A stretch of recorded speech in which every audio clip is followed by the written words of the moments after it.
Breaking special report. জাতীয় নবম pay scale বাস্তবায়নের কাউন্টডাউন শুরু। জুনের ১ তারিখেই আসছে পূর্ণাঙ্গ গেজেট। বেতন কাঠামোয় বড় পরিবর্তনের ইঙ্গিত। সর্বনিম্ন ২৫,০০০ থেকে সর্বোচ্চ ১ লাখ টাকা, ইনক্রিমেন্ট ৫%, পেনশন ৮০%, ভাতার নতুন তালিকায় চমক। অবশেষে দীর্ঘ প্রতীক্ষার পর জাতীয় নবম পে স্কেল নিয়ে বড় আপডেট সামনে এলো। আজ অর্থ মন্ত্রণালয়ের এক গুরুত্বপূর্ণ সংবাদ সম্মেলনে জাতীয় নবম পে স্কেল বাস্তবায়ন নিয়ে চূড়ান্ত সময়সীমার ইঙ্গিত দেওয়া হয়েছে। দীর্ঘদিন ধরে অপেক্ষায় থাকা সরকারি কর্মকর্তা কর্মচারীদের জন্য এই ঘোষণা যেন নতুন আশার আলো হয়ে এসেছে। সংবাদ সম্মেলনে সাংবাদিকদের বিভিন্ন প্রশ্নের উত্তরে অর্থমন্ত্রী জানান, সচিব কমিটির সুপারিশপত্র ইতোমধ্যেই সরকারের হাতে এসেছে এবং সেটি নতুনভাবে পর্যালোচনা শেষে পূর্ণাঙ্গ গেজেট প্রকাশের জন্য প্রস্তুতির কাজ দ্রুত এগিয়ে চলছে। তিনি বলেন, সবকিছু ঠিক থাকলে আগামী জুন মাসের ১ তারিখ থেকেই জাতীয় নবম পে স্কেলের পূর্ণাঙ্গ গেজেট প্রকাশ করা হতে পারে। এই ঘোষণার পর থেকেই সরকারি কর্মকর্তা কর্মচারীদের মধ্যে নতুন উদ্দীপনা দেখা গেছে। দীর্ঘ আন্দোলন, দাবি, বৈঠক, আলোচনা এবং প্রশাসনিক পর্যালোচনার পর এই মুহূর্তটিকে অনেকেই ঐতিহাসিক বলে অভিহিত করছেন। জাতীয় নবম পে স্কেলের নতুন কাঠামোতে সর্বনিম্ন মূল বেতন ধরা হয়েছে ২৫,০০০ টাকা, অর্থাৎ যারা সরকারি চাকরিতে নতুনভাবে প্রবেশ করবেন বা নিম্ন গ্রেডে কর্মরত রয়েছেন তাদের বেতন কাঠামোতে বড় ধরনের পরিবর্তন আসতে যাচ্ছে। অপরদিকে সর্বোচ্চ মূল বেতন নির্ধারণ করা হয়েছে ১ লাখ টাকা। উচ্চ পর্যায়ের কর্মকর্তাদের জন্য এই কাঠামো কার্যকর হলে পুরো সরকারি বেতন ব্যবস্থায় একটি ভারসাম্য তৈরি হবে বলে মনে করা হচ্ছে। শুধু মূল বেতন নয়, বার্ষিক ইনক্রিমেন্টও নির্ধারণ করা হয়েছে ৫%, অর্থাৎ প্রতি বছর নির্ধারিত হারে বেতন বৃদ্ধি পাবে, যা সরকারি চাকরিজীবীদের আর্থিক নিরাপত্তা আরও শক্তিশালী করবে। সবচেয়ে বড় আলোচনার বিষয় হয়ে উঠেছে পেনশন সুবিধা। নতুন কাঠামো অনুযায়ী অবসরের পর ৮০% পেনশন কার্যকর করার সুপারিশ করা হয়েছে। এটি বাস্তবায়ন হলে সরকারি চাকরিজীবীরা অবসরের পরও আর্থিকভাবে শক্ত অবস্থানে থাকতে পারবেন। এর পাশাপাশি বাড়ি ভাড়া ভাতা নির্ধারণ করা হয়েছে ৫,০০০ টাকা। শহরাঞ্চলে বসবাসকারী কর্মকর্তা কর্মচারীদের জন্য এটি একটি গুরুত্বপূর্ণ সহায়তা হিসাবে বিবেচিত হচ্ছে। চিকিৎসা ভাতা বাড়িয়ে ৬,০০০ টাকা করার প্রস্তাব দেওয়া হয়েছে। বর্তমান সময়ে চিকিৎসা ব্যয় বৃদ্ধি পাওয়ায় এই ভাতা অনেকটাই স্বস্তি এনে দিতে পারে। যাতায়াত ভাতা রাখা হয়েছে ৫,০০০ টাকা। অফিসে নিয়মিত যাতায়াত খরচ বিবেচনায় এই ভাতাকে বাস্তবসম্মত বলা হচ্ছে।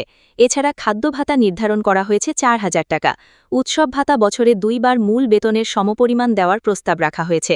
ঝুঁকি ভাতা ৩,০০০ টাকা, দায়িত্ব ভাতা ৪,০০০ টাকা, শিক্ষা সহায়তা ভাতা ৩,০০০ টাকা, মোবাইল ও যোগাযোগ ভাতা ২,০০০ টাকা, পোশাক ভাতা ৩,০০০ টাকা, বিশেষ দক্ষতা ভাতা ৪,০০০ টাকা, প্রশিক্ষণ ভাতা ২,৫০০ টাকা, অফিস ব্যবস্থাপনা ভাতা ৩,০০০ টাকা, সন্তান শিক্ষা ভাতা প্রতি সন্তান ২,০০০ টাকা, বিদ্যুৎ ও ইউটিলিটি সহায়তা ভাতা ২,৫০০ টাকা, টিফিন ভাতা ১,৫০০ টাকা, রাত্রিকালীন ডিউটি ভাতা ৩,০০০ টাকা, অতিরিক্ত দায়িত্ব পালন ভাতা ৪,০০০ টাকা, কর্মদক্ষতা ভাতা ৫,০০০ টাকা এবং বিশেষ সম্মানী ভাতা ৩,০০০ টাকা নির্ধারণের সুপারিশ করা হয়েছে। এই নতুন কাঠামোতে দেখা যাচ্ছে, একজন কর্মচারী যদি সর্বনিম্ন গ্রেডে চাকরি শুরু করেন তাহলে ২৫,০০০ টাকা মূল বেতনের পাশাপাশি বাড়ি ভাড়া ৫,০০০, চিকিৎসা ৬,০০০, যাতায়াত ৫,০০০, খাদ্য ভাতা ৪,০০০, যোগাযোগ ভাতা ২,০০০, টিফিন ভাতা ১,৫০০ টাকা যোগ হয়ে মোট মাসিক সুবিধা দাঁড়াতে পারে ৪৮,৫০০ টাকার কাছাকাছি। আবার পদ ও দায়িত্ব অনুযায়ী অন্যান্য ভাতা যুক্ত হলে সেই পরিমাণ আরও বাড়বে। এতে সরকারি চাকরিকে আরও আকর্ষণীয় করার লক্ষ্য স্পষ্টভাবে দেখা যাচ্ছে। অর্থমন্ত্রী সংবাদ সম্মেলনে বলেন, সরকারি কর্মকর্তা কর্মচারীদের জীবনযাত্রার ব্যয়, বাজার পরিস্থিতি, মূল্যস্ফীতি, বাসস্থান সমস্যা, চিকিৎসা ব্যয় এবং পারিবারিক দায়িত্ব বিবেচনা করেই এই নতুন কাঠামো সাজানো হয়েছে। সচিব কমিটি তাদের সুপারিশে বেতন কাঠামোকে যুগোপযোগী করার উপর গুরুত্ব দিয়েছে।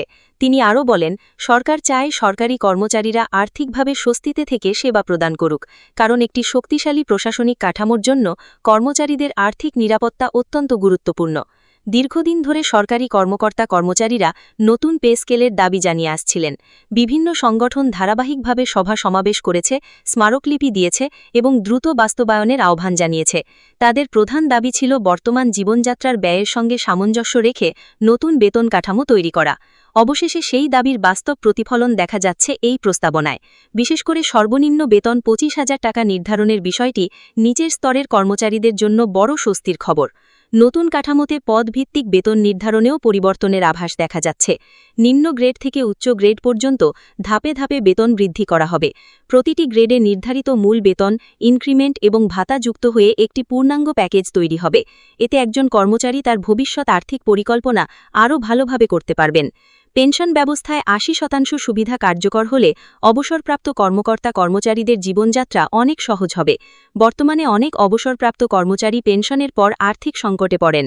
নতুন কাঠামো কার্যকর হলে তাদের জন্য আর্থিক সুরক্ষা অনেক বেশি শক্তিশালী হবে।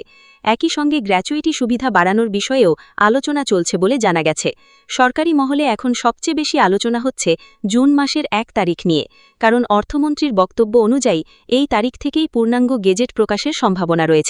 যদি গেজেট প্রকাশিত হয় তাহলে সেটি হবে সরকারি চাকরিজীবীদের জন্য নতুন অধ্যায়ের সূচনা।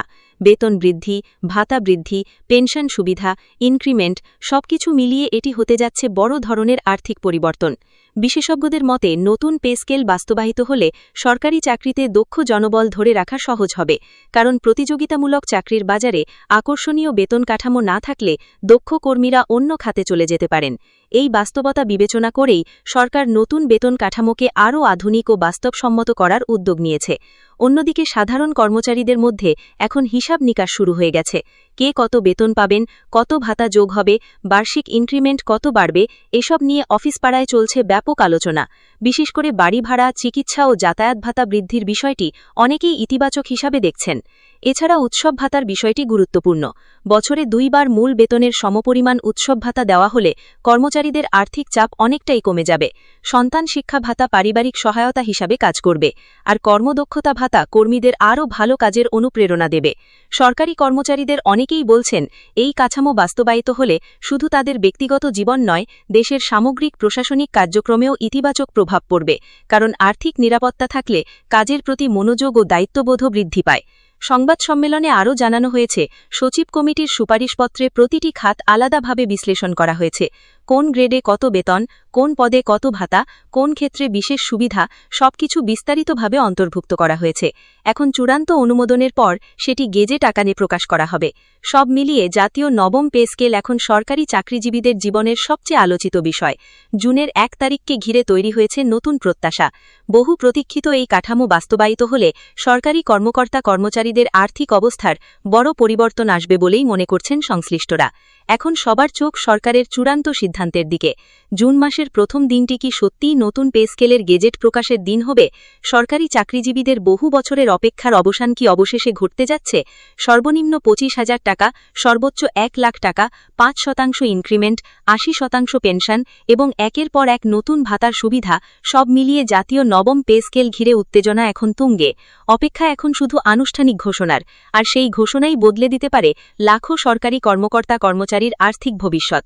জুনের প্রথম দিনটি তাই হয়ে উঠতে পারে সরকারি চাকরিজীবীদের জন্য নতুন সূর্যোদয়ের দিন, নতুন সম্ভাবনার দিন, নতুন আর্থিক নিরাপত্তার দিন এবং দীর্ঘ প্রতীক্ষার অবসানের দিন।